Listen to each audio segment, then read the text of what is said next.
일단 그 이병태 규제합리화위원회 부위원장 총리급 공인이에요. 공직자였는데 끝내 사과는 안 했지만 물러났습니다. 그런데 우리 사회에 알게 모르게 일배식 표현이 너무나 많다. 이런 이제 걱정들이 있는데요. 어떻게 보세요? 의원님 뭐 주변에서 이런 얘기를 좀 많이 들으십니까? 일배식 표현. 네, 오늘 아침에 이제 저희 은평갑 지역위원회 그 상무위원회 회의도 하고 그다음에 끝나고 나서 이제 시구의원님들과 같이 회의도 했는데 많이 볼 수 있고 들을 수 있다.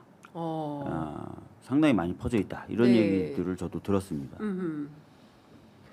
많이 들을 수 있고 많이 퍼져 있다. 네. 네. 조 변호사님도 좀 그렇게 들으시고 계십니까? 제 나이 또래나 뭐 이제 이런 데서 안 써서 우리가 모르는 것 같아요. 네. 저도 노무현 재단 일을 하면서 알게 된 건데 우리가 모르는 곳에서 10대, 20대, 그러니까 10대가 자란 거죠. 네. 10대 이명박 때 10대이던 이 사람들이 자라서 지금 20대, 30대까지도 굉장히 광범위하게 그냥 뭐 유행어 쓰거나 아니면 일상 말투에서 네. 많이 쓰고 있더라고요. 그러니까 이 혐오식 표현이 사실은 그 노무현 전 대통령에 대한 초등학교 학생들까지도 일배식 뭐 무슨 손짓 뭐 이런 것들에 대해서 상당히 큰 논란이 됐고 그래서 좀 이런 것들을 잦아드나 했더니 이제 배재고등학교 야구 대회에서 운동장에서까지 뭐 가야지 스벅 가야지 뭐 이런 응원을 해서 큰 논란이 됐고 어제는 이제 사과하는 장면이 있었어요. 그래도 이제 꾹꾹 눌러쓴 그 사과문을 가지고 와서 읽고 또 교장 선생님이 우시고 막 그러시더라고요. 너무 죄송하다고. 그리고 또 5.18 묘역에도 직접 참배하는 모습 어떻게 보셨어요? 뭐 사실은 이제 일배식 표현이 만연한다든지 또는 혐오 표현을 뭐 아이들이 이제 쓴다든지 하는 것들 어떻게 보면 어른들 책임이죠. 그러니까 지금은 좀 덜해졌지만 불과 한 달 전, 두 달 전만 해도 혐오 연수 막 굉장히 많았거든요. 네.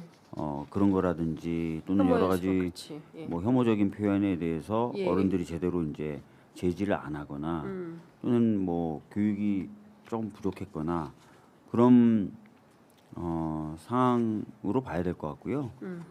자라나는 학생들과도 좀 얘기 좀 많이 하면서 좀 이런 일들이 좀 없어지도록 해야 될 필요는 있어 보입니다. 그러니까요. 근데 또 오히려 정치인들이 이런 걸 좀 부추기는 것 같다라는 생각이 좀 듭니다. 이준석 대표가 조국 전 대표가 뜬금없이 경상도 사투리를 향해 죽창가를 부르기 시작했다라면서 긴 페이스북에 글을 올렸는데요.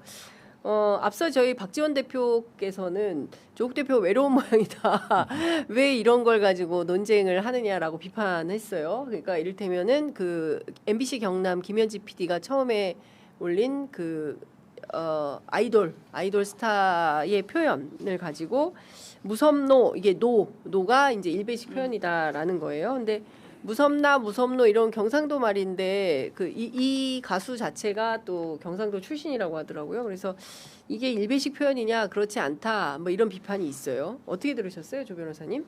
그러니까 저는 일배식 표현은 맞다고 그 가수의 전 표현 같은 것도 지금 많이 올라오고 있어서 예. 저도 경상도 사람이고 그래서 일배식 표현은 맞다고 생각했어요. 그런데 문제는 이게 지금 구조적인 문제거든요.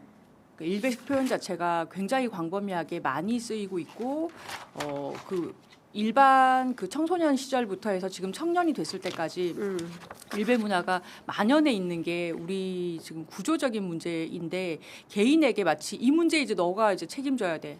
너가 진짜 잘못된 거야라고 본인이 자각하는 것보다 좀 과잉하게 좌표를 찍는 것 같은 모양새가 된 것 이것이 저는 좀 지금 논쟁이 촉발되는 지점인 것 같고 그럼에도 불구하고 그 개인만의 책임은 아님에도 불구하고 이제는 지적을 안 할 수가 없는 지경에 이르렀다. 그러니까 그 노무현 대통령님 때 그 추도식 때 몰려왔던 그 일베 청년들처럼 또 배재고 사태처럼 만연한 것을 넘어서 가지고 스타벅스에서 홍보로 이용했던 것처럼 사회에서 당당하게 지금 원래는 음지 문화였던 것이 올라오는 지경에 이르렀거든요. 근데 이것까지 지적을 하지 않기 때문에 지금 이 지경에 온 거고 이제라도 저는 전면적으로 전쟁이다 싶을 정도의 우리가 지적이나 인식, 자각 이것이 잘못됐다. 그 표현의 뿌리가 얼마나 혐오에 끔찍한 것에 기원하고 있는가. 그러니까 최근에 그 어떤 드라마의 원작이 된 웹툰에도 부엉이 바위라든지 523이라든지 이러한 코드가 쓰였다라는 걸로 지금 굉장히 논란이 또 되고 있어요. 이런 식으로 일베 문화 자체가 하나의 특징이 그거거든요. 알게 모르게 코드를 심어놓고 그것이 나중에 본인들끼리 낄낄대면서 웃는 것. 근데 그 코드가 끔찍하게도 노무현이라는 사람의 죽음을 비아냥대고 조롱하던 데서 시발됐다는 거예요. 그러니까 이게 그 하나의 코드인데 그렇게 숨어 있는 것을 은밀하게 썼다는 이유로 이걸 너무 지적하는 거는 뭔가 좌표화하고 너무 정치적으로 문제를 악용하는 거 아니야? 이렇게 문제를 왜곡하거나 축소해서 봐서는 안 되고요. 지금이라도 우리가 KBS에서 만약에 바른말 쓰기 운동 같은 거 하잖아요. 그거 왜 합니까? 그냥 놔두면 되죠. 표현의 자유인데. 똑같아요. 바로 잡자는 겁니다. 그래서 지적은 끊임없이 해야 됩니다. 네. 하여간 다른 거 다 떠나서 이 일베식 표현을 뭐 말씀하신 대로 코드로 숨겨놓고 계속 사용하고 그런 극우적인 행태를 범하는 것은 대단히 잘못된 거다.